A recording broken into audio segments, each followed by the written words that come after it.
in February, if we were so lucky to get nominated, it would be late February. There'd be a couple options. He would either be able to travel, in which case I'm pretty sure he would come.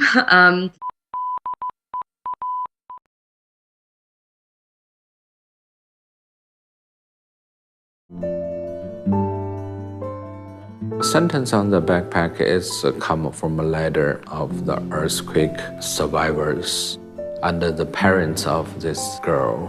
Her name is Yang Xiaowan, and her mother said, we don't want anything else, but we want my daughter to be remembered. She had been happily living in this world for 7 years. He's Beijing Andy Warhol.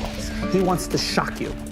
When you see him drop a Neolithic pot, he's saying, I love the culture, but I want something new. I think the most important media of our time is Twitter.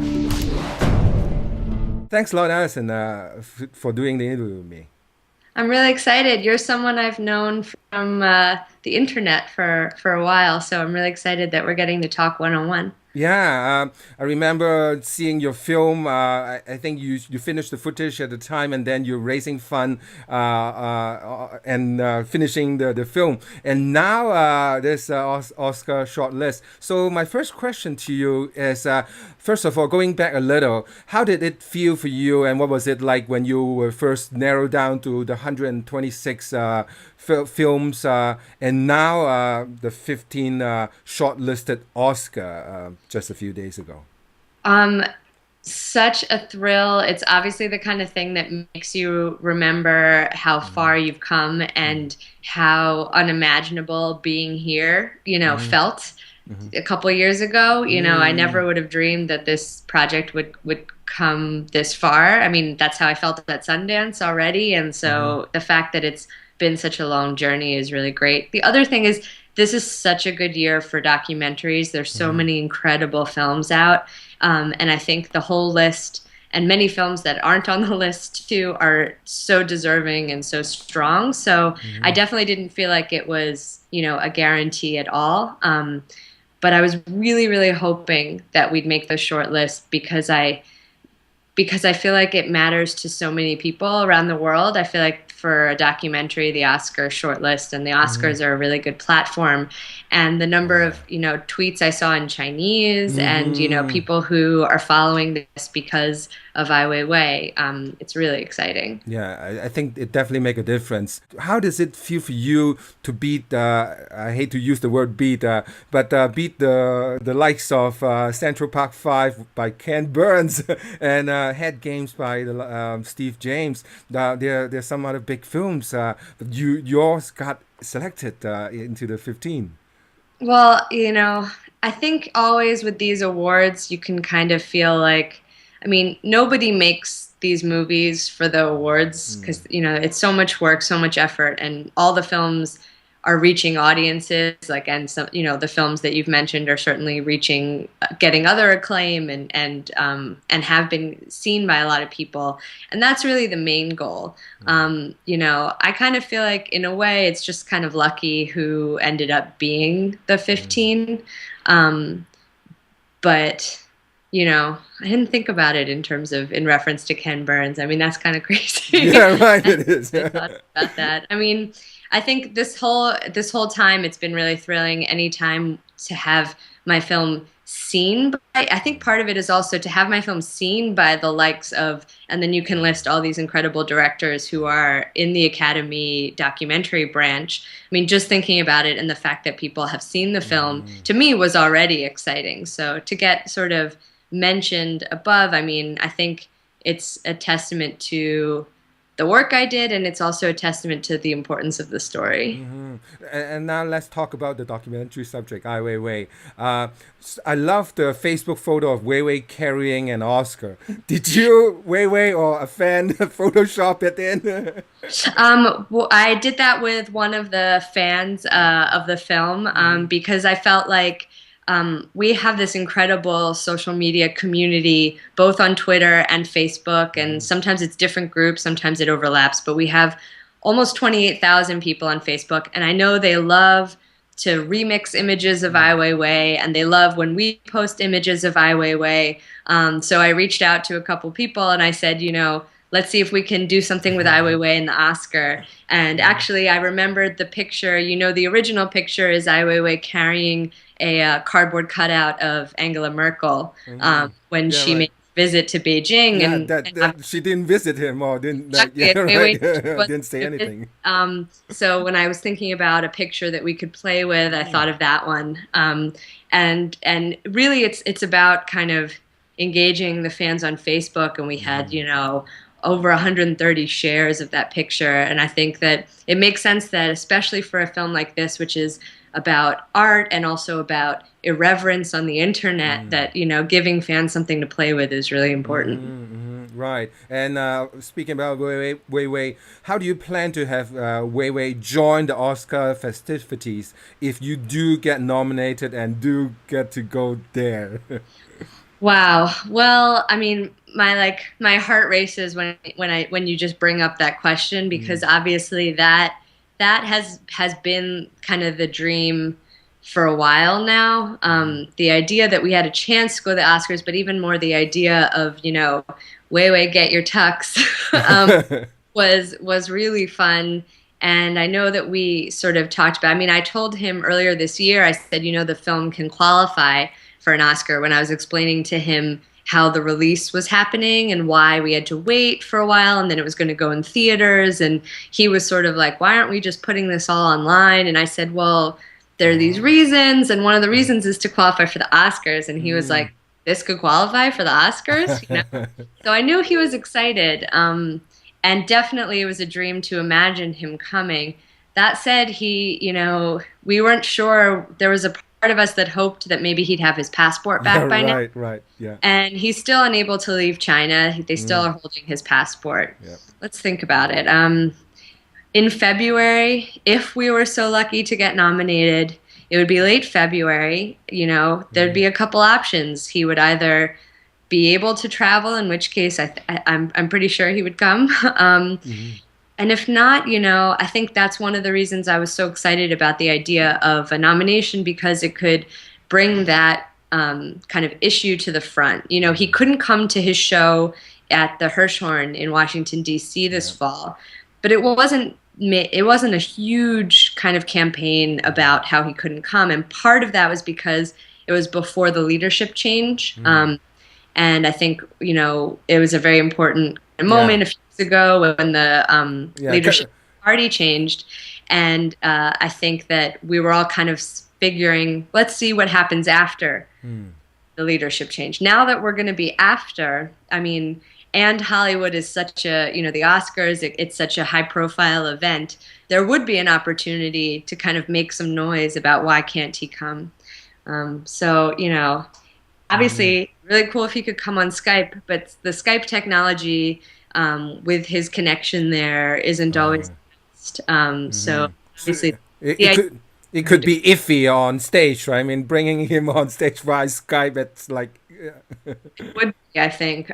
So obviously the ideal would be that he has the ability to travel, or we could maybe make some noise about it and see if that can help him at all.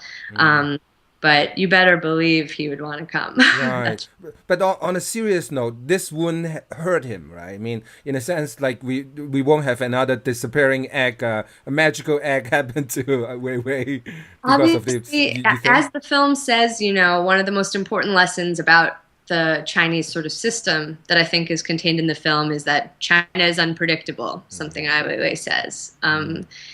And, the authorities there can be unpredictable. So I don't think you can say anything for certain. But I think that it's something that Ai Weiwei is not expressly concerned about. And he's someone who every day is putting new works out there online, is agitating, is giving interviews.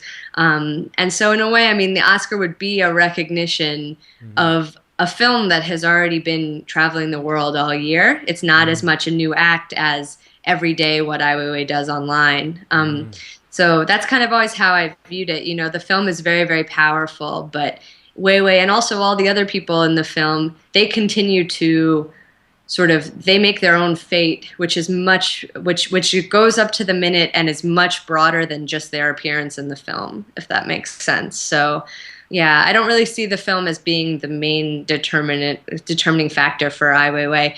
And remember, it's gone to festivals all over the world, been shown in theaters in so many countries, and except for that one instance, China has never done anything, made any big move against the movie, which I've always felt was a good sign. Yeah, I have to ask this. You haven't been into China since, right? And would you expect to be able to get in China now? No, so a funny story. A couple days ago, I got an invitation from the Beijing International Film Are Festival. you serious? To do what? To show the film? Said, to submit Ai Weiwei Never Sorry. I mean, it had the Wow. name of the film written in, and I started to fantasize about, going back to Beijing with the movie and how crazy that would be. Of course, within, I wrote them back and then they promptly replied and said, "Oh, sorry, we made a mistake. The film will not pass the censorship test here." Oh, So, that is to say that really is such a dream. I mean, I can't tell you how excited I got when I imagined it, but I was pretty sure that it was some kind of mistake. yeah. I think the censorship test is failing on the name of the film. Forget about the content. Which is why I was so shocked to even get it in the first place. And I thought, wow, Xi Jinping comes in and things change right away. It's kind of, Right. but I haven't been back this year, but I do hope to go back in the coming year. Is my hope and my plan. So we'll see. Meanwhile, the movie's in theaters in Taiwan, and it's showed in Hong Kong and in Bangkok. We have a distributor in Japan who will be releasing the film hopefully sometime next year. So we're doing our best, and I think that it's quite popular and well known on the Chinese internet for people who know Ai Weiwei. I think people all know about the movie. So. Briefly, how's the reception in Hong Kong and in Taiwan like for the film? Well, completely, at least gauging on interest, it's been at all of the premiere festivals completely sold out. I mean, Hong Kong added a screening, Bangkok sold out. They kind of has word of mouth and sold out in like a day. And Taiwan as well, we got a recognition at the festival that we premiered at, and then it opened up in theaters and got really good reviews and got a lot of attention. And I continue to see people tweeting about the film. So I think it's kind of the best case scenario in Taiwan. In terms of Hong Kong, we're really hoping that after being in a couple festivals, someone will step up and agree to distribute the film in a more systematic way, because it's very clear that the audience is there. The question is an entity with the political will to really put their name behind it. So Right, it's all the business interests they have, and then So you were away in Bangkok for the last few days and just back in New York City. Did you get a chance to talk to Weiwei or see him? What is his reaction like yet? not yet, although I do hope to call him to talk to him about the shortlist. Mostly, though, it's all been on Twitter. So, for example, I saw, he retweeted all my news about Bangkok, the news about the Oscar, and Twitter is really, in some ways, a primary form of communication. And I think it's a great one because then I know, he knows about the various openings. He knows about the French opening. He it's opening in theaters in France today. It opened in Russia last week. And, over email we set up so he gave a video message to the audiences in Russia. But basically from him retweeting both fans and the news that I put out or the film's account puts out, that's sort of the way that I know that he knows the progress of the film. Right. Yeah, he doesn't need you to call him to tell him that we got nominated. He knows, but it's still, I think it's still fun to talk to him. Exactly. And Well, see that's what his I was hoping that voice or reaction like. I'd have an excuse to call too. Yeah, right, and that's a pretty good excuse. So I have to mention that there's a giant poster behind you, and I think in various screening stages you have given the famous Weiwei gesture. If you were to be not only nominated but get to go on stage because you win, would you like give that gesture You know, out of like respect for so there's a show of part of me, defiance? obviously for me, after a while, I did it at Sundance where I got the whole room to, give the finger, Yeah. and people were really excited about it. And I did it a few more times, but then I started to feel like, oh, I don't want to be the girl who always like goes and asks people for the finger. But when I didn't ask, sometimes people would want to. They'd like raise their hand in the audience and say, "Let's take a picture," all together. So I think at the Oscars, especially if Weiwei wasn't there, there'd be a very good reason to give the finger. But I kind of think it would be a really good opportunity. Can you imagine that room of people all giving the middle finger? It'd be kind of great. And I have to do it myself too now. It's not a rude gesture in this context. I say, me personally now, I think it's a collective defiance of authority. And in this case, definitely the Chinese government. It's not like, I think it's to show that, hey, we can. And a really interesting, I have met people, people from China in the US who saw the poster and were offended by it. They said, I met people who said, hey, I don't like the Communist Party. I'm not a big fan, but you can't give the finger to, Gugong. It's really offensive. It's our history.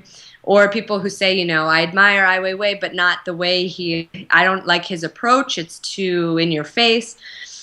So that's one opinion, right? Then at the Hirshhorn Museum, the museum, one part of his exhibit right now, according to what? Right when you come down the escalators, you're faced with the middle finger to the White the middle finger to the White House, right next to the middle finger to Tiananmen Square. So you see that there's it's a series, at least. There's more than one. Oh yeah. But they told me at the museum that a lot of guards, especially who work there are some guards who are ex-military, and they've had a few guards come up to them and say, "Why are we showing this picture in our museum? It's offensive. It's why the finger to the White House?" Which I just think reminds you that there are people who disagree with it from everywhere. Like that gesture, and I think it's partly just to be provocative. It's partly about evoking a reaction, and it's a reaction. It doesn't just have to be about being Chinese. It can be, you're offended about the Eiffel Tower. Yeah, the Eiffel Tower, yeah.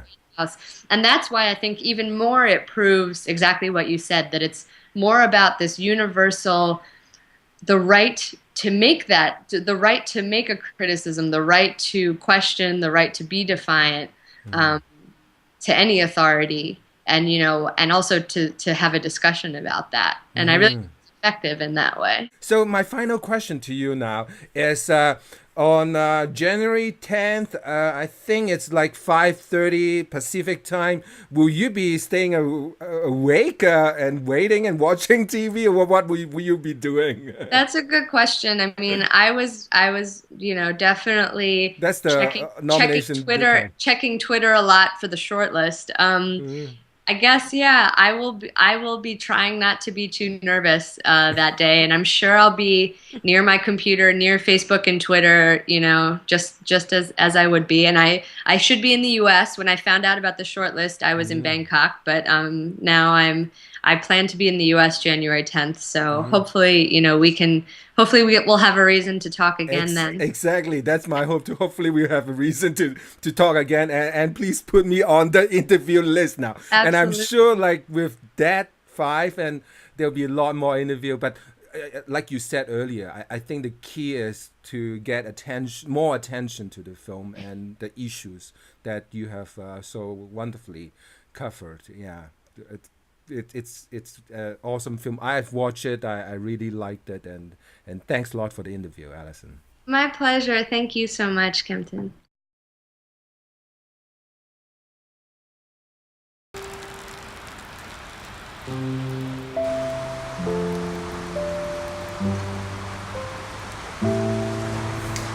We created Munich facade out of 9,000 backpacks.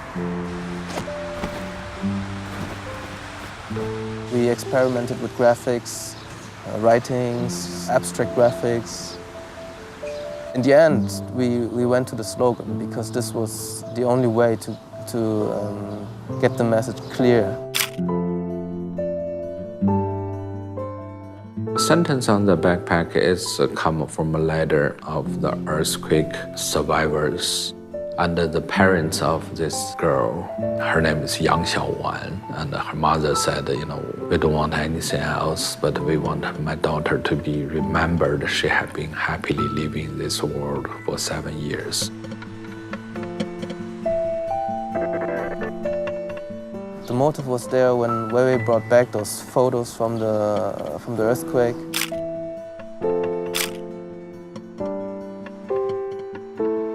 Most works come out of the current life situation. What is around us is our biggest inspiration, there's no question.